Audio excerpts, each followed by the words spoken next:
ఇక తర్వాత శబరిమల విషయానికొస్తే, శబరిమలలో ఈ మండలకాల పూజలు ఏ విధంగా జరుగుతాయి? ముఖ్యంగా గర్భాలయంలో పూజలు ఏ విధంగా జరుగుతాయి? ముఖ్యంగా స్వామివారికి దాదాపు సగం రోజు పాటు నెయ్యాభిషేకం చాలా అద్భుతంగా జరుగుతూనే ఉంటుంది. ఏంటి దాంట్లో ఉన్న విశిష్టత? అయ్యప్ప ఆయన మనం చెప్తూ ఉంటాం కదా, ధర్మశాస్త్ర ఆయన మోహిని అవతారంలోను శివయ్యకి వాళ్ళ అంశతో వచ్చిన వాడని చెబుతూ ఉంటారు. ఆయన అంశ అయ్యప్ప పందళరాజుకు దొరికిన ఆయన. ఆ పంబా తీరంలో దొరికాడు ఆయన. మనకి ఆ కథ తెలుసు. ఏంటంటే ఆయన్ని పెంచుకున్నారు వాళ్ళు. కొంచెం పెద్ద అయిన తర్వాత వాళ్ళకి సంతానం కలిగింది. ఆ మంత్రి ఏదో కుట్ర పన్ని మహారాణికి ఎక్కించి నీ కొడుక్కి పట్టాభిషేకం జరగదు, ఈ పిల్లాడే ఇదైపోతాడని చెప్పి అదేదో కుట్ర పన్నాడని చెబుతూ ఉంటారు. అప్పుడు ఆవిడ నాకు తలనొప్పి వచ్చింది, పులిపాలు కావాలనే వంకతోటి ఆయన్ని పంపించింది అని చెప్తూ ఉంటారు. అప్పుడు ఆయనకి ఆవు నెయ్యి అంటే ఇష్టం అని చెబుతూ ఉంటారు.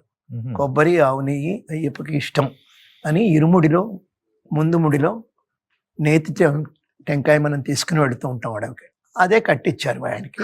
అది పట్టుకుని అడవిలోకి వెళ్ళాడు, మహిష సంహారం చేశాడు. దేవతలంతా పులులై వస్తే పులి వాహనం ఎక్కువ వచ్చాడని చెబుతుంటారు. ఆయనకి నెయ్యి ఇష్టం కాబట్టి అనే కథనం ఉంది. కాబట్టి ఈరోజు కూడా అయ్యప్పకి నెయ్యి అభిషేకం చేస్తూ ఉంటాం. ఆ నెయ్యినే ప్రసాదంగా తెచ్చుకుంటూ ఉంటున్నాం.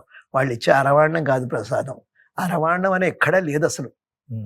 అయ్యప్ప అంటే దధ్యన్నాసక్త హృదయాయ నమః, దధి అన్నం ఆయన, గుడాన్న ప్రీతమానసాయ నమః బెల్లం అన్నం, ఘృతాన్నాసక్త హృదయాయ నమః నెయ్యి అన్నం, పాయసాన్న ప్రియాయ నమః. ఎన్నో ఉన్నాయన సహస్రనామంలో. ఏది నైవేద్యం పెట్టినా, మన వెంకటేశ్వర స్వామికి పెట్టే నైవేద్యం ఏంటి? ఇంత పెరుగన్నం పెడతారు లోపలికి తీసుకెళ్ళి, అంతకంటే ఏం పెట్టరు. ఇవి ఇచ్చే నైవేద్యాలన్నీ మన మనసుకే. లడ్డూలు కొనుక్కున్న అరవాణం అని ఎందుకు పెట్టారంటే, రైస్ బాగా హాఫ్ బాయిల్ చేసి దానికి బరాబరిగా బెల్లం కలిపి బాగా నెయ్యి వేసి కొన్ని రోజులు అది స్టాక్గా ఉండడం కోసం అరవాణం అని చేశారు తప్ప అయ్యప్ప అరవాణ ప్రియుడు అని ఎక్కడ ఏ శాస్త్రంలోనూ లేదు. అంటే గత కాలంలో చాలా రోజులు పట్టేది కదా యాత్ర, అందుకని ఆ సందర్భం ఉంటుంది. గత కాలంలో చాలా రోజులు పట్టేది యాత్ర, అది ఒప్పుకుంటాను నేను. అంటే ఆ అరవాణం చేసింది కారణం చెబుతున్నాను నేను, అంతే తప్ప అయ్యప్ప పూజ చేసిన వాడు అరవాణమే చెయ్యాలి, ఇదే తినాలి అని. కానీ నెయ్యి అనేది ఆయనకు చాలా ఇష్టం. ఆ నెయ్యే మనకి ప్రసాదం.